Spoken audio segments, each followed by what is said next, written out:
What is up, everybody? Matt Parrino here with my good friend Ryan Talbot. This is the Shout Buffalo Bills football podcast brought to you, as always, by Tops Friendly Markets.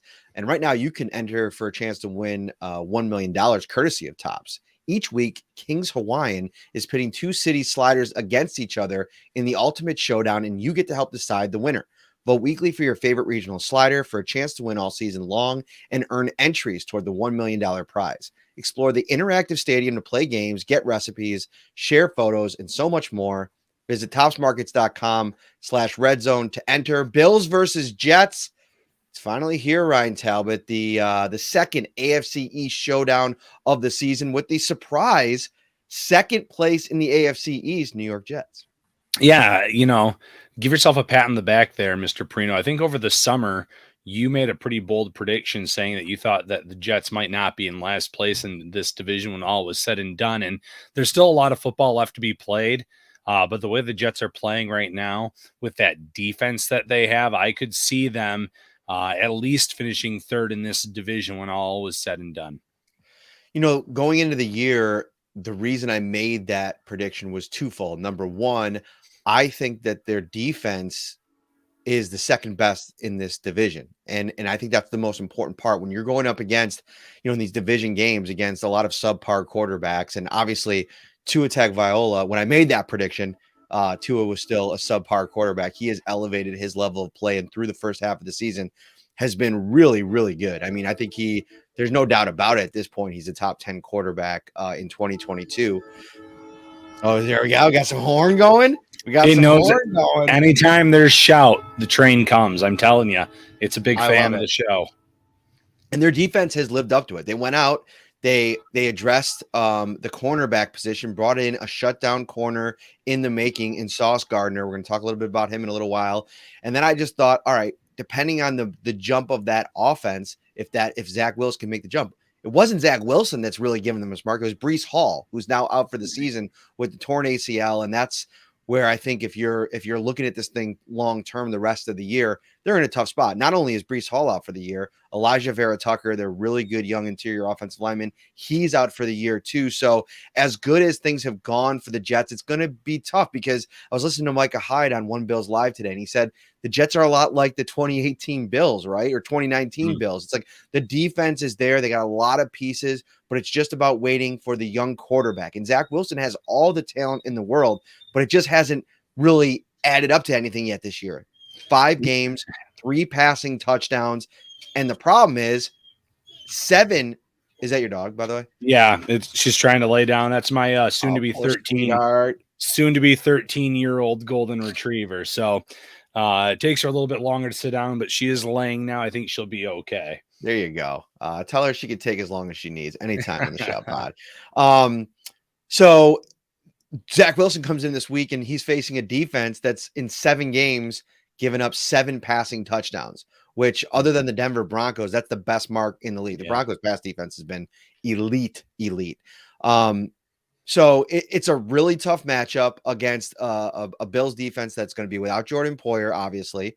But some good news today, Ryan. Von Miller looks like he's on track to play. Matt Milano with the oblique injury is listed as questionable. And Tremaine Edmonds with the heel all week, he's going to play as well. Yeah, so when it comes to the injury report, I guess, starting there's a good place to begin. Von Miller popping up there with that ankle injury was a concern.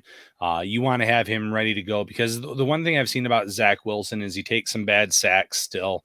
You can get after him. You can, turn. I don't want to say flip the field, but in a way you can because you can get them in those 2nd and long, 3rd and long situations where essentially they're going to have to punt the ball because of a bad sack that Wilson takes. And that's where Von Miller can come in and make those plays. He and Greg Rousseau have been great as the starting defensive ends this season. Tremaine Edmonds being not listed on the injury report, I think that's great news because Matt Milano's status is still up in the air. Like you said, he's listed as questionable. In an ideal world, you want to have both of those linebackers out there. That's the 1-2 punch that the fans have come to know. They know how great they are together. Milano's made play after play after play, but as long as you have one of those linebackers out there, I feel comfortable against a Jets offense that really has sputtered with Zach Wilson this year. Wilson has not taken that next step that you would probably be hoping to see from him if you're a Jets fan. It just hasn't been there. And to be quite honest, that entire quarterback class is looking quite disappointing at this point through year two. So it might not just be Wilson. That might just not have been a very good quarterback class at all. So I'm happy with the injury report. If I'm a Bills fan, I think that you can definitely win this game with the roster that they have going into it. As for the Jets themselves, that defense is legitimate. Sauce Gardner has lived up to the billing of being the top cornerback in this draft. I know that, you had Stingley going to the Texans and there was a case to be made for him, but Gardner was viewed by many analysts as being that top guy, and he's looked it. So I'm really intrigued to see how much he's matched up with Stephon Diggs. Diggs has been a monster in his own right this season. That's one matchup that I think many fans of the Bills and Jets will be watching on Sunday. Little side note, speaking of players that fans are watching, I'm sure everybody watched the Thursday Night Football game yesterday, and Jerry Hughes just absolutely erupting with 7 sacks now on the season. It's interesting because we talked about him ad nauseum over years, and the frustration that Bills fans had with the lack of sack production, where if you looked at the pressure numbers, and he was spending most of his time in the offensive backfield, he was winning his one-on-one matchups, he was generating pressure. And so to see him have the success that he's having now, it's funny. I asked Shaq Lawson today, because I just chatted about him a little bit about going back to New York and the feelings of that. He said he's excited to see some of it, the guys that he played with, and to have a statement in a game like this to prove that he still has it. But I asked him if he still talks to Jerry, because they played together for a long time. He's like, yeah, Jerry's tearing it up, and Deion Dawkins his stall is right next door to him. He's like, man, Jerry, that's that man. He's killing it right now. And he's like, and Shaq's like, yeah, he's got 7 sacks. Deion's like, he's got 7 sacks. And he was just like, he's always been capable of that. And I think from a Bills perspective, you're probably sitting there now like, man, just thinking of what could have been Vaughn on the left side, Jerry Hughes side. I think I maintain that was always the key ingredient to unlocking, Mario Williams era Jerry Hughes. Yeah, it's interesting. I thought that if Jerry Hughes, there's going to be a good chance that maybe they could have traded him at the trade deadline to a contender because of how well he's played this season. So the fact that he remained in Houston surprised me a bit. And then the way that he played last night, though, did not surprise me. Coming in, getting 2 sacks on Jalen Hurts, he looks reinvigorated in that defense. He's playing at a high level. I know the Texans themselves are having a terrible season. They're on track to have that, to be contending for that number 1 pick, probably have a good chance of landing it. So it's probably not how he wants to spend the twilight years of his career, but from an individual perspective, he hasn't played at a much higher level than early on in his Bills tenure, where he was racking up sacks here early on in those first 2 seasons. A couple of things in the comments section. Benjamin Carr asked, Matt, did you grow up supporting the Bills? I thought I heard you say last week that you weren't really a Bills fan. I did grow up. I talk about this often. Most people that listen to the show a lot probably know the story already, but I obviously did grow up like a huge Bills fan. Entire family, my wife's entire family, my wife and my son, my in-laws, they're all Bills fans. What happens when you start covering the team is just the dynamic changes a little bit. Like it's, there's a element of, just being an unbiased reporter. And so you kind of set some of that aside when you're in the locker room and you're covering the team and you're writing about the team every day. But I always tell people I'd be lying if I didn't say that they're, deep down in my heart, I always, wish the organization and the city success, because my entire life is built around this team. My job, my family, like my wife wears Bills stuff everywhere we go. She says "Go Bills" to everybody. My son's going to be like that as well. So I try to keep them separate, but trust me, there is great joy in my heart when this whole thing is buzzing, and I root for it because of the city, Ryan, because it's like I am Buffalo born and bred. Yeah, and that's well said. We both grew up in this area. We both grew up with families supporting, cheering for the Bills. But like you said, there's a dynamic that when you cover this team and you're up in the press box, you're traveling, You have to be unbiased. You're there to cover a game, win, lose, or draw. So you don't want to have that favoritism kind of leak over into your writing, because that takes away from your credibility, in my opinion. So it's a tightrope that you have to walk once you enter the professional ranks of covering a football team. 5 years ago, me, like Bills fan in a sports book in Vegas, watching, first of all, the Bills beat the Dolphins to get into the playoffs, and then watching the Ravens Bengals game. That person, that man, could not have covered the Chiefs game last year in the playoffs, earlier this year in the playoffs, as they're going back and forth in the fourth quarter. The ups and downs, like the emotion of it all. If I still had that the same way, like I wouldn't be able to do my job. And so you got to kind of just put it to bed for a while. It's kind of sad in a lot of ways, but I also get to be up close and personal and in the locker room, and get to cover this thing for the entire Bills fan base, which it's a trade-off that's never been a huge problem. I think that's a great time to get into our value keys to the game. Head over to Value Home Centers today. They got all the deals going on for you. If you got a project that you want to work on, if you've been holding out on adding a new tool to the collection, they have deals going on all the time. And you can join their text program by texting 692, text value VALU to 80692 and start saving even more. You'll receive exclusive coupons, see their weekly deals, and so much more. All right, Ryan Talbot, value key to the game for the Bills to defeat the New York Jets. Yeah, it's pretty simple. Don't beat yourself on Sunday. The Bills are the superior team. They're so much better on offense than the Jets. Defense, honestly, it's probably pretty close. The Jets defense is truly a very good squad. They're playing at a high level for their head coach. They could cause some problems for Josh Allen and company, but as long as the Bills play within themselves, there's no doubt in my mind that they're going to go into the Meadowlands. They're going to pick up their 7th win of the season and kind of keep this thing rolling going into a big matchup the following week against Minnesota. Here's one note that I will throw in here on Zach Wilson, as kind of up and down as he's been, mostly down, and made some bad decisions. He throws a lot of balls that puts his pass catchers in bad spots. Like, even if they make plays like taking a big hit and potentially, putting the ball in jeopardy that way.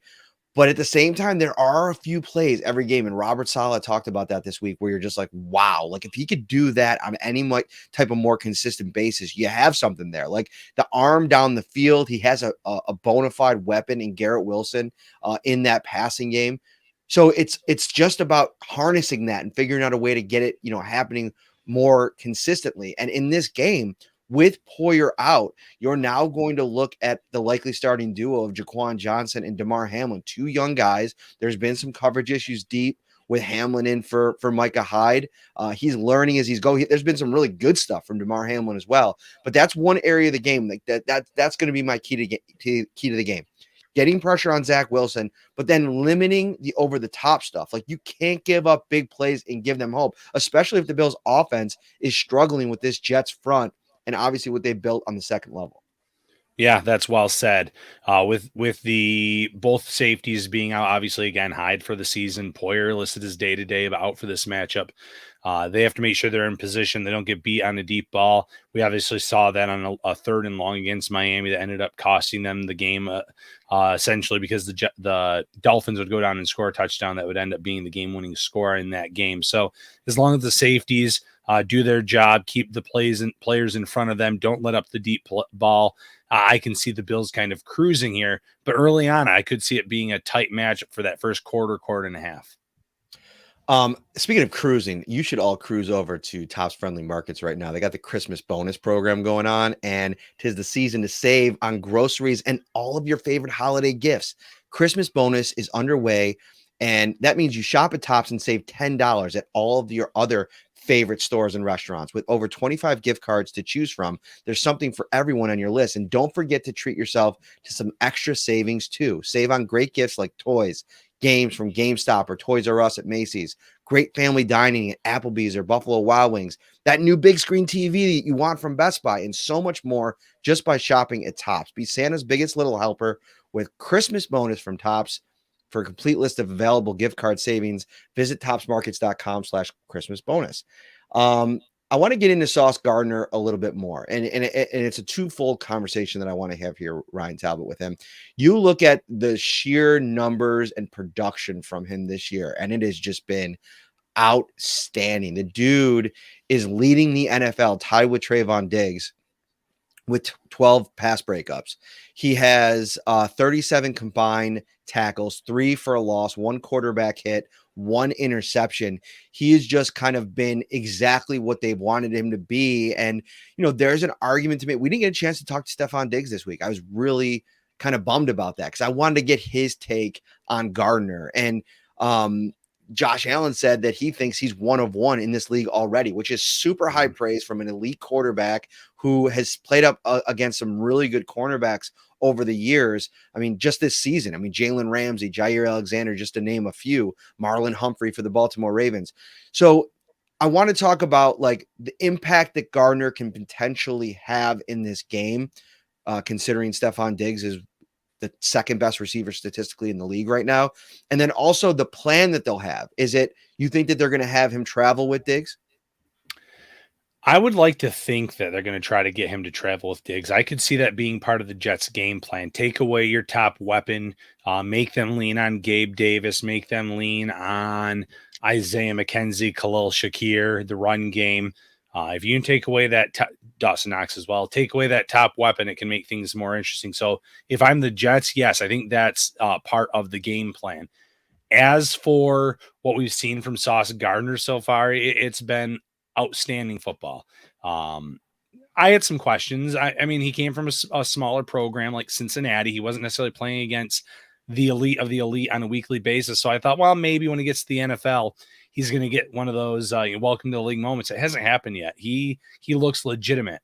But to the Bills' credit, Matt, Josh Allen doesn't just go away from a player because of who they're lined up against. We saw in week 1, Diggs get targeted over and over and over again with Jalen Ramsey.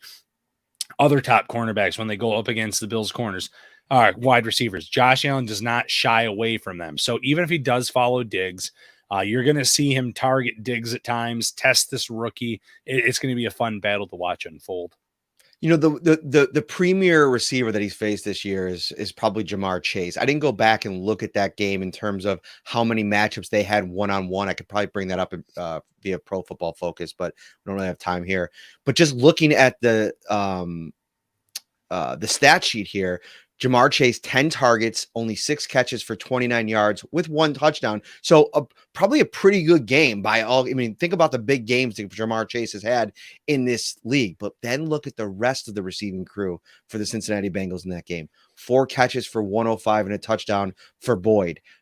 5 catches for 93 yards for T. Higgins. So to your point, this is something where if you try to take Stefon Diggs out of the game, and he's going to get something, whether it be a touchdown, whether it be a couple of big important catches on third down, he's going to get something. He's just too good to completely eliminate from the game. And if Sauce does that, we're going to be talking about that after the game. But Gabe Davis should be able to eat in this game.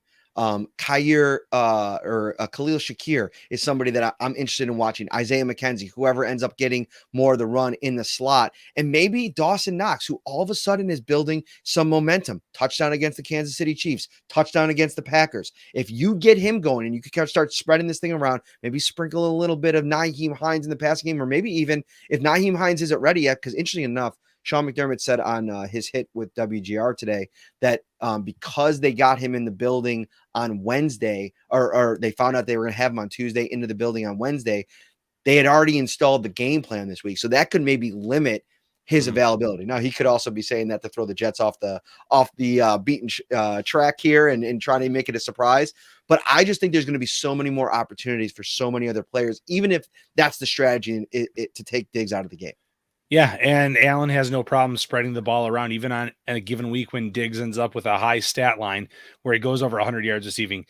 Allen always finds the open guy, whether it's a top person like Gabe Davis, whether it's the fullback like Reggie Gilliam, the backs, the other receivers in the slot. He spreads it around. So if that first read isn't there with Sauce Gardner on Diggs, he can go to the second read, and I'm sure he'll make those connections, move the ball up and down the field, and put the team in a good spot at times to kind of put up those points to put this game away. Another thing that I wanted to talk about real quick, before we move on to maybe the other side of the ball, is sacks on the season and how many times Josh has been sacked. It's not very much. I'm trying to find the total number here. There it is. 11 times he's been sacked in 7 games. This offensive line, I don't think we've spent enough time talking about how good it has been for the most part in pass protection, and it's going to have to be, especially look at the interior. We don't know the status of Spencer Brown.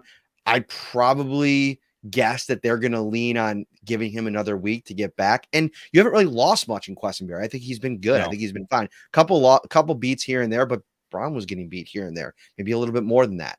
You look on the interior, I think Ryan Bates has looked a lot more sturdy the last couple of weeks. Mitch Morse in the middle, who seems to be fully healthy, still on the injury report with that elbow, but moving along. And I think Saffold's kind of settled in a little bit. That core in the middle, that group of 3 is going to be so important because they roll interior alignment. I mean, obviously Quinnen Williams gets a lot of the, pub, but Franklin Myers, he had a little comment this week that, I put it out there and some people were like, oh, this is so clickbaity. It's like, he said it. Like, I don't know. Yeah. Like, he's basically saying that Josh Allen cries for calls, like pleads for calls, pleads, cries, however you want to kind of word it. And it's fine. I have seen Josh Allen talking to the officials. Guess what? All the good quarterbacks do that. It's not the end of the world. It's not a big deal. I just thought it was kind of interesting. But they have a lot of talent on the defensive line, and that's another kind of quasi key to the game. How good can the Bills be up front against this really talented front for the Jets? Because if they're not good, there's a chance that you have a couple turnovers or turnover on downs or punts. Keep them in the game with Jordan Poyer out, and that can make things interesting potentially. Yeah, potentially it could. The one thing I'll say about Josh Allen is when the pass rush has been kind of, I don't want to say getting home, but winning off the edges, he does a really good job of stepping up, rolling away from that, running with it, winning those matchups where maybe the offensive lineman didn't, I don't want to say lost their matchup, but maybe didn't hold them as long as they had anticipated. So Allen's mobility, his vision in terms of the pass rushers getting close to him, he does a really good job of staying on his feet, keeping plays alive, keeping his eyes down the field in case he can throw the ball or taking off with his legs as well. So I think the offensive line has been good. I think there's been weeks, though, where obviously then it's the same story for the last 2 or 3 years. Josh Allen and his mobility has made that line look even better maybe than what they've done on a week-to-week basis. But Bates, to your credit, I think he's played a much higher brand football. Mitch Morse has always been that model of stability. Deion Dawkins is solid. Saffold, he's had some good games, some bad games. I think he's somewhere in that middle now, like you said, settling in. And then we'll see what Questenberry brings to the table on Sunday. Mm-hmm. Really nice note in here from our producer, AJ. Bills are the only team that is first in their division that doesn't have a win in the division just yet. So that's kind of an interesting note. And listen, something crazy could happen in this game, Ryan. Like if the Jets were able to pull the home upset, and I know they're a double-digit dog, and I don't think a lot of people are giving them a chance to win, and rightfully so. I mean, the point differential right now for this Bills team at 105 is absurd. I mean, it's plus 90 for the Philadelphia Eagles, and then you have to go all the way down to the Chiefs for the next team that's plus 51. And so they're just playing on a completely different level right now. Even when they played what arguably is their worst half of the season, taking that Miami game out of it because of the heat, they still won by 10 points against the Packers. But if somehow the Jets were to win, that would throw this thing into complete chaos, because then you're looking at the Jets with the tiebreaker at the moment, nipping right on the heels of the Bills. I don't know if I necessarily see a path to victory, but maybe that's where I want to take this real quick before we get to our predictions. If there was a path to victory for the Jets, what is it? The Bills turn the ball over multiple times on offense. I mean, that's the only way I can see this happening, because if they turn the ball over, the Jets could get set up with good field position. I don't think that offense is good enough to consistently put up points and move up and down the field. But if the Bills don't protect the football, they throw interceptions, fumble it, whatever turnover on downs, like you mentioned earlier, then it could get interesting. But I think that the Bills, after that second half against the Packers, are going to want to come out with a little chip on their shoulder, knowing that they played a little bit of a lackadaisical second half against Green Bay, and they want to put a stamp on it. As for that stat, they've only played one divisional game so far. I saw Andrew Siciliano, I think, put that out on social media yesterday. So, if it goes to 0-2, like you said, then yes, that raises some red flags. But again, I fully anticipate this being a matchup that the Bills go in and win.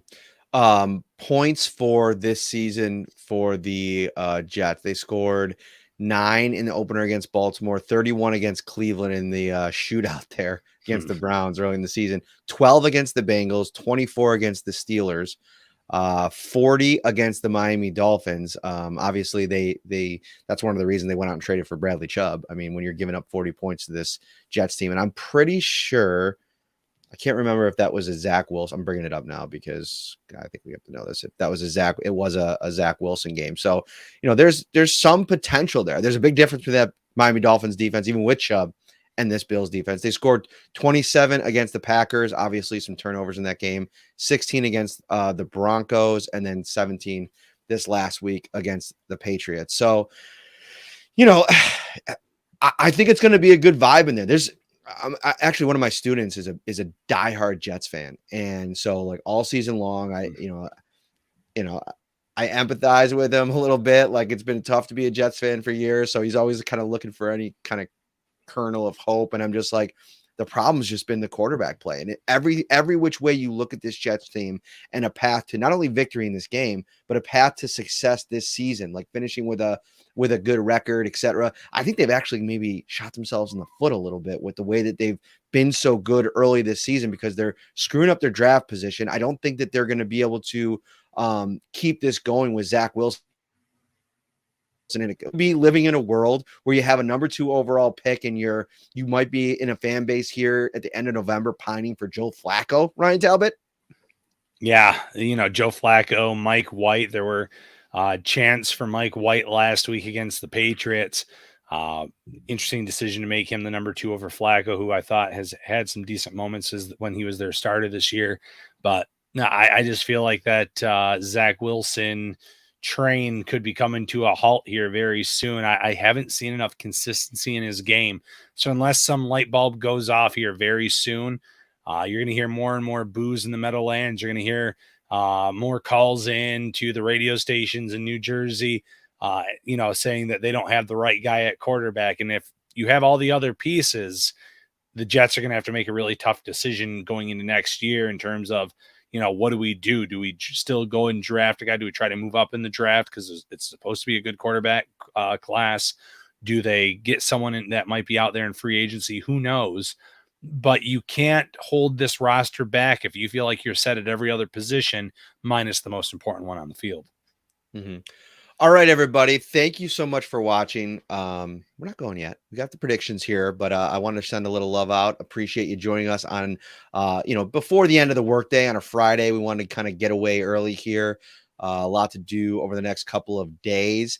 We're gonna get to our prediction portion of the program. So Ryan, why don't you kick us off and change it up a little bit? Our scores have been way too similar. Here's the thing: we never tell each other before the show what our scores are going to be, like our score prediction, but somehow they're always like within 3 or 4 points for both teams. So let's see if they're any different this week.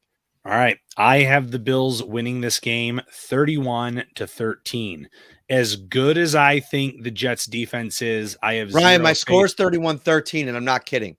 I literally have the email pulled up right now that I sent into my Channel 4 producer earlier this week. 31-13. What is happening? We share a brain, man. We do. It's pretty wild, actually. I don't trust the Jets offense. I think they're going to have a lot of 3 and outs. I think they're still going to have some turnovers. I think it's going to set up this Bills offense. So as good as the Jets defense has been at times this year, the longer they're on the field in this game, the more tired they're going to get, the more likely the Bills are going to be able to put up points. So when all is said and done, Bills 31, Jets 13.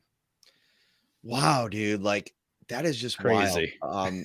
So last year at the Jets, Josh Allen was 21 of 28 for 2 touchdowns, 1 interception, 366 yards, 125.6 quarterback rating. He was sacked twice, and I just think this is a better offense.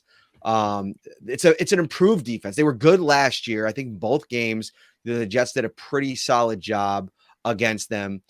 He had 239 yards and 2 touchdowns in the second game against them. But listen, there's just too many ways for the Bills to win this game. I think they can win a close game. I think they can blow them out.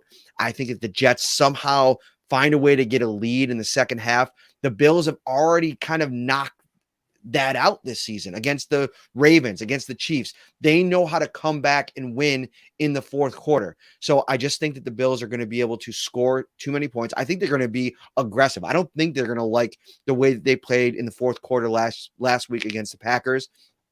I think it's back to the drawing board, clear your heads, get focused, prepare the right way, go on the road against Robert Saleh, who, if you go back to last year, Ryan Talbot, or to a couple of years ago, the Bills have had success against Robert Saleh coach teams. You know, the 49ers defense, they were having a year that year. And remember, the Bills went on the road to San Fran and just busted them in the mouth. So I think the Bills are going to be able to move the ball. I think they're going to score points. And in the end, that's going to deflate a Jets team that just isn't going to be able to generate enough offense. The other safety is a question. Why Jaquan Jones?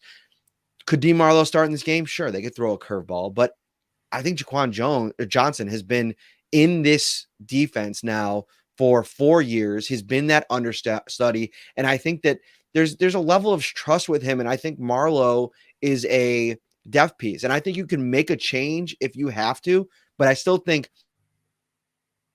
because of just trading, getting him back in the building, getting him up to speed, even with his experience in the defense, I still think they will go with Johnson on Sunday. Yeah, I think for the starting role, I agree with that. You want to keep evaluating your younger players, knowing full well that Micah Hyde, as much as he anticipates being back next season, neck injuries are nothing to fool around with. Jordan Poyer is still, pending free agent at the end of the season. So you want to get Hamlin, Johnson, as many reps as possible to know what you have there going forward. All right, everybody. Thank you so much for tuning in. This has been awesome stuff. A little early Friday edition of the Shout Pod. Can never go wrong. And speaking of never go wrong, head over to Tops right now. They got you covered for game day, your tailgating spreads, whatever you need. Visit the Carryout Cafe. Hot to go fresh large cheese and pepperoni pizza, $14. Jumbo chicken wings, 10 count, $14. The Tops legendary breakfast pizza. You can get a large for $20. Pizza or taco logs, 6 count, $7.69. Baby back rib sections, $5.99 a pound, plus subs, sandwiches, wraps, apps, sides, and so much more. Visit topsmarkets.com/redzone for the complete menu of ready-to-enjoy fan favorites. He's Ryan Talbot. I'm Matt Parrino. I will be at MetLife Stadium on Sunday. Ryan Talbot will be in that chair right there, and we will be with you breaking down Jets versus Bills. Thank you, everybody. Have a great weekend.